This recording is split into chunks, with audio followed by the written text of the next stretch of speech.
So originally I used this opening part before the video to give a shout out to Rusty/Superforge, the guy who inspired me to make this video. However, instead I'm just going to use this as a warning. This video is one massive 30-minute blooper because SHAREfactory broke and didn't stop me from making commentary. So have fun listening to this.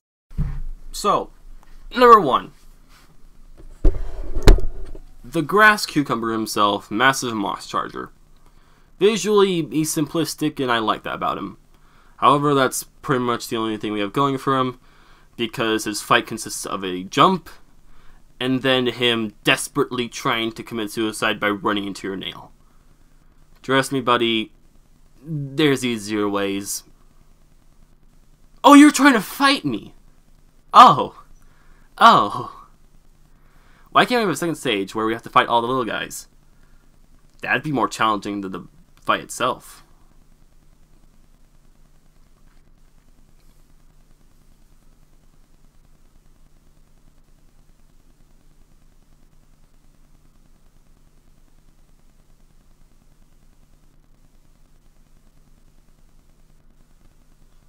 Number 2, Crystal Guardian.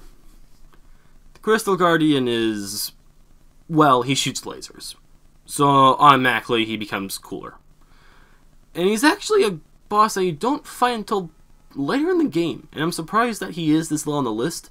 However, I'm not surprised because you can just jump over the laser. Or dash through him. I was an idiot and didn't dash through him. Because if you dash through him, then you get all the time in the world to wail on him. And his fight goes over much quicker. Oh, what's this? Oh, what's this? It's number 3. It's the Crystal Guardian. Sorry, the Enraged Guardian. He is the Crystal Guardian. That's his fight. It's just a clone of the Crystal Guardian. Only he does double damage. But his lasers are easier to dodge because they don't last as long. Brilliant work, Team Cherry. I'm glad that you're bringing your A game. So, number 4 on this list is actually one of the first bosses you meet in Hollow Knight, which is the False Knight. He's big, slow, and easy. You can kill him really quickly, actually.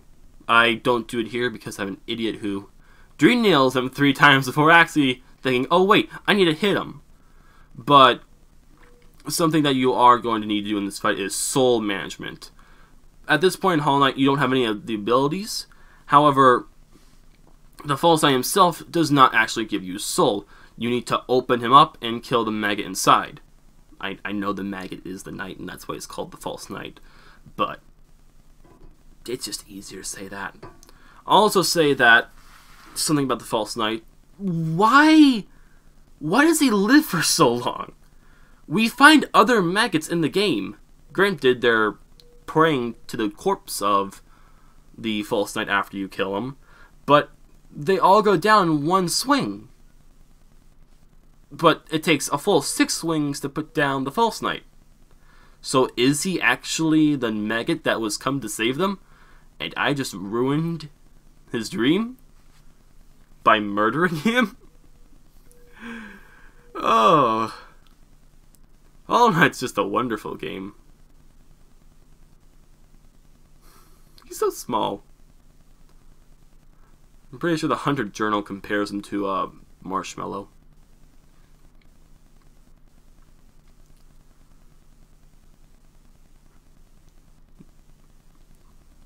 Number 4. And here we bring in Dream Warriors. Elder Who. Elder Who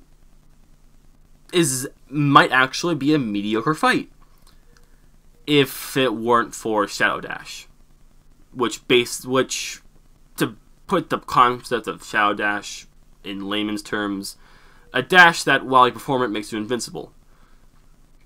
So literally all these perfectly timed hamburger, onion ring, sky things that are falling on you, instead of trying to dodge them, you just press L1. That's it. Because there's no need to dodge it, because you're just invincible while they come down.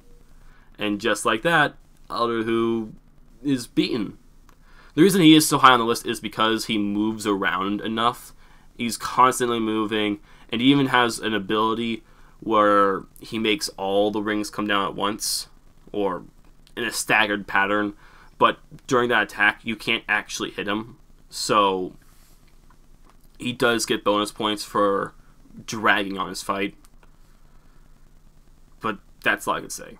Dream Warrior fights are going to be hard to commentate, and I just realized that, because they're the most basic fights in the entire game. Frick. Alright. Number 6, Dung Defender. He is easy. But I was number high percent, whatever I was, on Super Forge. Yeah, and that's because he didn't know this tactic. The ground pound that knocks you out of the mud. I was going to say mud. No, that'd be decent. No, because you're swimming around in your own feces, you disgusting pervert. Sure, pervert.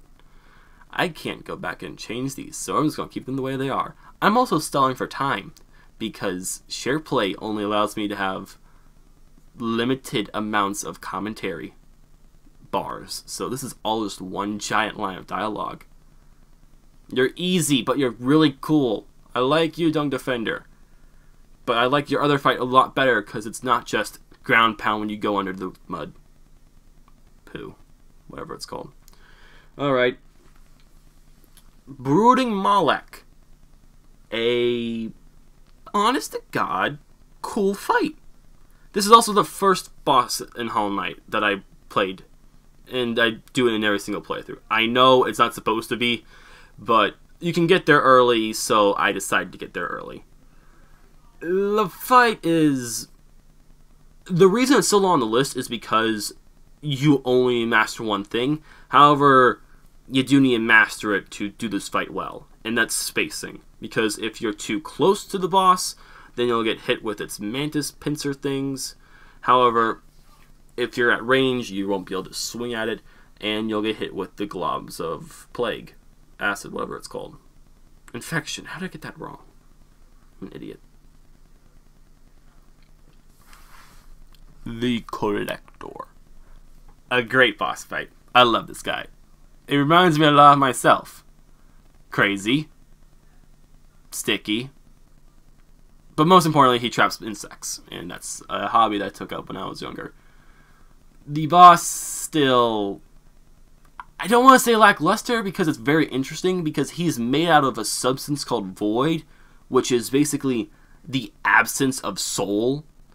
However, you can get soul in the game by just, or in the fight, by just killing the bugs that he throws at you. So, really, you're not losing much, but he gives it to you in a more interesting way. And probably one of the coolest things about him, best death animation in the whole game.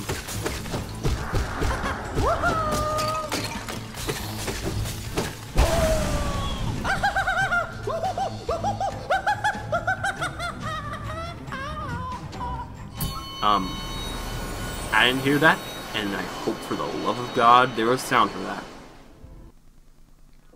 Alright. Number 9, Flukmarm. Flukmarm. A disgusting, gross, but I didn't think it'd actually get this high on the list, because its boss fight's pretty simple. However, it was weird, because normally Flukmarm's boss fight is depending on whether or not you can one-shot its babies or not. However, for some reason, when I fought it in Ascended form, sometimes I one-shot the babies, sometimes I didn't.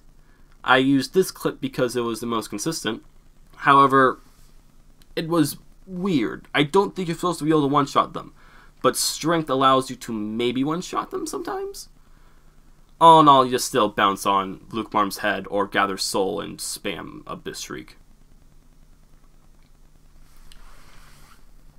The one, the only, Hornet. Hornet's not supposed to be here on my list. Hornet's number 11. But, sure, we can have her down here now. I'm too lazy to go back and edit because, you know what? This is all one line of dialogue because SharePlay is a good source of editing. Anyway, Hornet's fight's still ridiculously easy. It's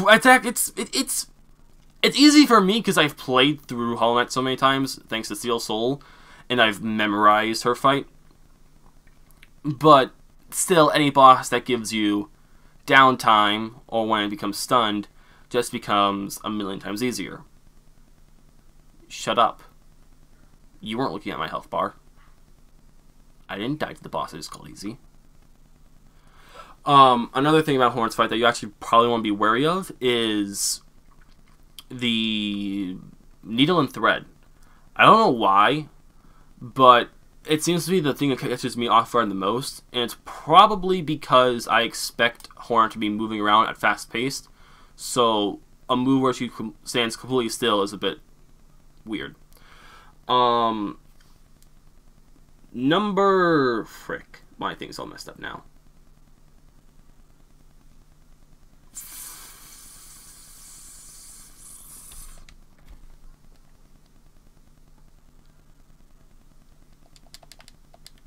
I can't press X to stop. I can only cut the whole record. I'm not cutting the whole recording. We're playing this out to the end. Soul Warrior. It's perfect that happened for this fight because you know what? Nobody cares about you. This boss sucks. And I hate him because he's just boring. However, he actually does change in his Ascended fight. Follies, which are the other monsters you see in the background, will spawn during it. And the only reason it's placed higher than Hornet is because he can teleport, which is faster than just moving around. And now Vengefly King. I'm just going to change all the numbers and order those correctly, but they're not in order. I apologize for that. That's a SharePlay problem I'm dealing with. But the reason Vengefly is so high on this list is because, well, it might just be my impatientness, but I died quite a lot to this fight. Also, surprising, even though it's like the easiest boss in Hollow Knight, minus the... It's the easiest boss in Hollow Knight in Ascended, I think. That's exactly the wrong thing I said. It's the easiest boss in Hollow Knight out of Ascended. I can't change that though, so I'm going to leave it in. Believe it or not, I have a script for this. It's horrible. I wrote it and it's god awful, but you know what? We're gonna roll with it. Yeah, this is still an easy fight, but I died here twice because I'm impatient. However, Vengefly King is only difficult in this version of the fight because there are two of him and can get a bit overwhelming on screen. I actually remember this taking me quite a long time to beat on Radiant, even with only staying on the stage. Even when I go for this stupid stuff, and then don't learn from my mistakes and do it again. Ugh, I'm an idiot. And I can't skip onward because... Oh, I won? Wait. Oh, I didn't cut out that death. Well, you know my deepest, darkest secret. I died to Vengefly King on Ascended. When there's two monsters. For whatever will I do? The internet knows my deepest secrets. I'm a horrible gamer. I'm an impatient gamer. I'm a gamer who died to Vengefly King, which is just a bigger version of its babies. That sucks. And by sucks, I mean I don't care. I don't care if I'm the worst Hollow Knight player. I still love this game to bits and will do content on it. But I won't do content on Steel Soul because it's not for PlayStation. Oh, I'm a 15-year-old recording himself trying to be a YouTuber. who pauses the video and can't crop it out in post because of stuff like this. Thank you, SharePlay, for being not the stuff we wanted. And now the phone's ringing. I have no words. For the love of God, if this doesn't save, you won't get commentary with this video. Why do I even talk? No one will watch this. No one will listen to this. It's only my friends. Hi, friends. I see you. You left your camera on. Am I a creepypasta yet? Anyway, here comes Trailer Lord. Why don't the bosses like looking at me? Trailer Lord, you just stay close to him. This fight actually gave me a ton of trouble because if you could see, I only got hit once. However, he does do double damage. And he's much faster than Enraged Guardian. However, just stay close to him and you can dodge every attack. He jumps over you, you can just stand still or walk forward. He tries to dash at you, you can jump over him. However, it is required in his boss resume to at least ground pound one time in this fight. And you need to save your Shadow Dash for that. But once you do, just kill him. And now, the Better Lords. The Better Lords. The Manctus Lords. One of my favorite boss fights in Hollow Knight. Actually, I take that back. It does not come into my top 10. It would have, but something else made it stay on my top 10. However, Manctus Lords is still a great fight. This is one of the first fights you get in Hollow Knight, or you could just skip it all in general. I don't skip it because it gives you a ton of money, as well as the Long Nail Charm, or Mark of Pride, whatever it's called. But it teaches you how to play the fight, because it knows this is one of the fastest fights you get early on in Hollow Knight, so it has to teach you your moves with the first Lord, so then when the next two come down and fight at the same time, you know what you're up against. But as Super Forge pointed out in his video, they are easy to be telegraphed. However, they're still not as easy as the stupid thing known as Dung Defender. And by stupid, I mean I love him.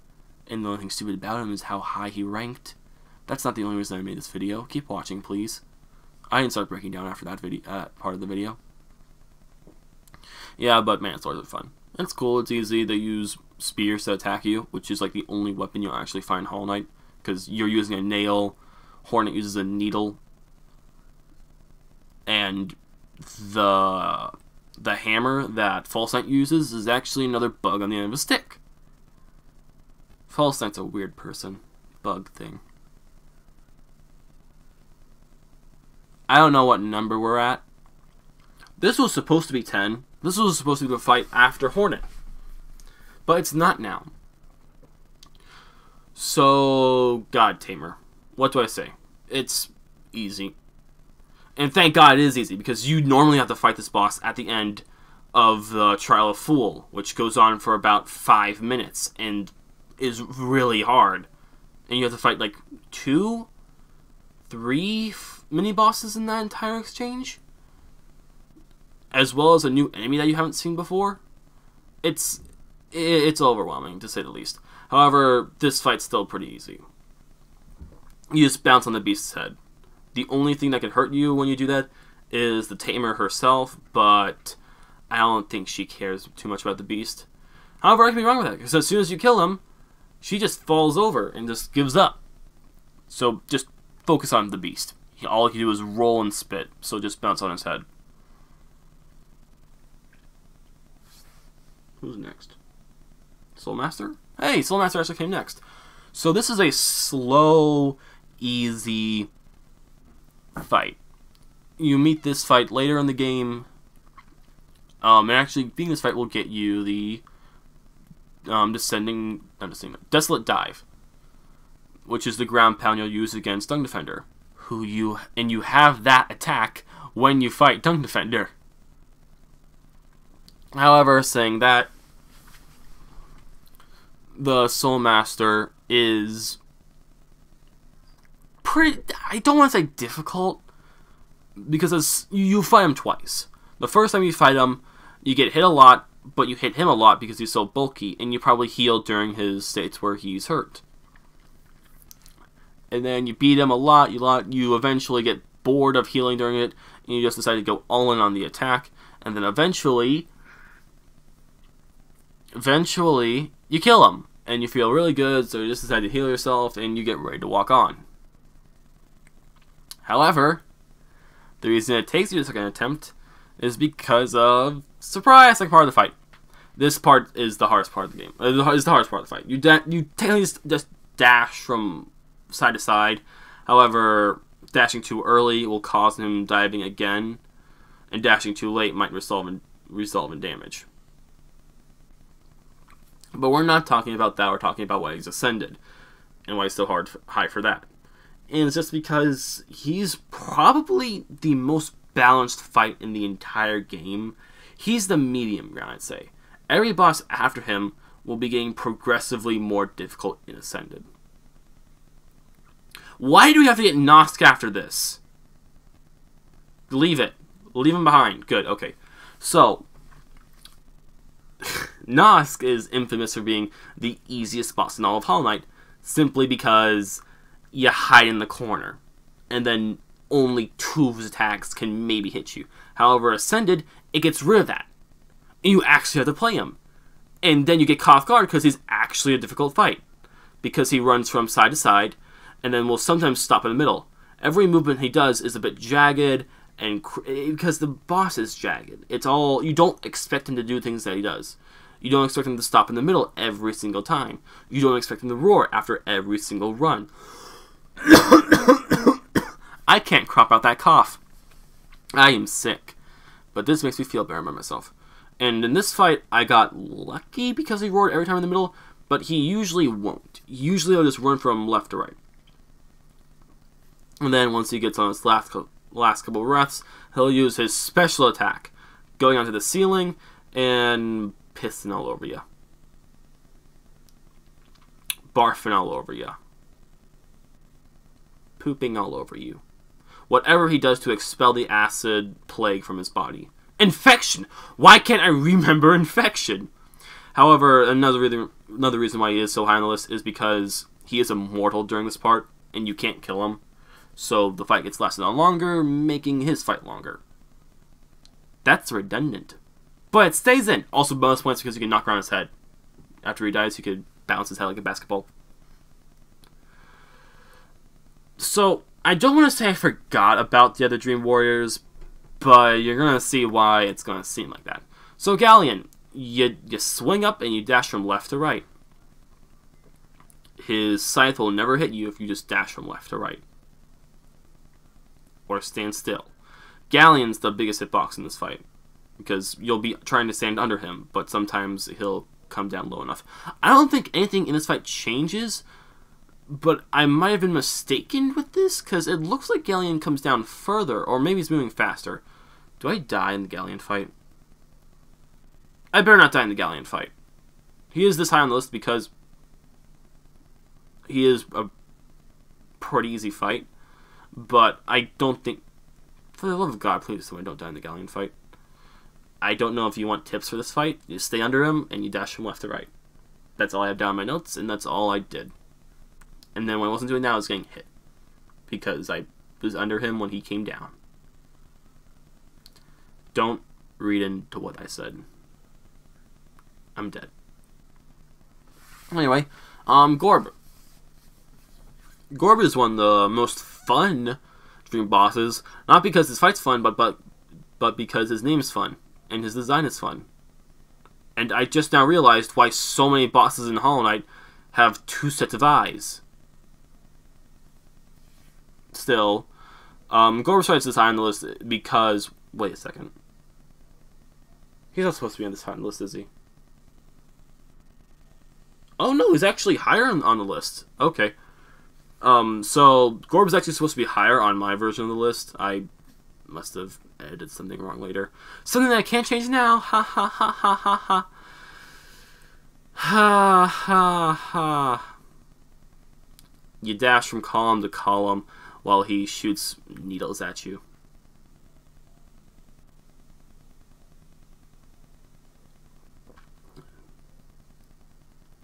He moves around a lot, so it's hard to hit him. Flying bosses suck. but their designs could look nice. But usually when you implement a flying boss into a melee-only game, it's awful. Please tell me that wasn't... Okay, we're good. So Xeno's actually supposed to come before this because Xeno's fight is much easier than Marmu's, or not Marmu's, is much easier than Gorb's because not only is his platforms bigger, but you only have to dodge one spike at a time. However, the hardest part about Xeno's fight is being careful when the spike comes back. I know it's a nail, you could shut up now, comments. And by comments, I mean my friends. Because if you're not a friend and you're watching this video, how the hell did you get here? Welcome to my channel. Please hit the subscribe button. I'm awful at YouTube. Why are you still watching the video? If you come back for the part 2, you're an evil human being, and you just want to see me suffer. If you comment on this video saying that you want to watch a part 2, you are evil and should suffer. Xeno's a cool fight because he has a nice backstory. Because he was the traitor that went against the king, but he's told everyone not to call him a traitor, but to call him a stupid fool. Xeno's a good fight, believe me. You wanna know what a not good fight is? Marmu. Marmu's story is sad, and his fight is annoying AF. Because you just bounce him. Like, he's balls to the walls aggressive, and I love that about him. However, hit him in not the perfect spot, and he'll go flying all over the place, and will most certainly guarantee to hit you. Sometimes he doesn't even do that. Sometimes you'll hit him, but he doesn't care, and still charges into you and hits you. This was my third from last boss in Radiant. And it took me ridiculous amounts of time because it was RNG. Marmu is just RNG. And now the last fight of the entire video, and truly a boss that I consider to be, he's my favorite brother, and I really like him. I don't want to say I have a personal connection with him because I'm horrible at art, but I like art. I don't know what else to say. To avoid him, every attack is easily avoidable, so just know what he's going to do. This blue paint is his hardest attack because depending on where you are, it could change. However, yellow, jump. Blue, I told you before. Pink, I should actually have dashed through him there and started wailing on his back. Blue is his most common attack, as you see. Red, you just dash. There, I shouldn't have dashed, but normally you should just... I don't die in this fight, do I? I die in this fight, don't I? God! I'm an idiot! This fight is not... This is the easiest of all the Godhome fights. So, I'm going to color code for you guys.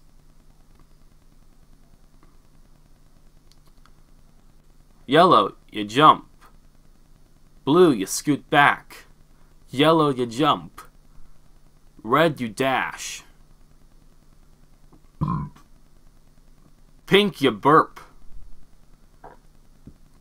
Blue, you walk back. It's just that easy. It's color-coded. So you know what he's going to do, and you know how to avoid it. My reaction time is awful. I need to get better at that. Probably why I have a hard time with Radiant Radiance. Sorry, Radiant Absolute Radiance. Radiant Radiance would actually be doable. If you come back for part 2 of this video, which I will make just because why not, you're either one of my bestest of friends, I held a knife to you, or you have disgusting tastes in YouTube.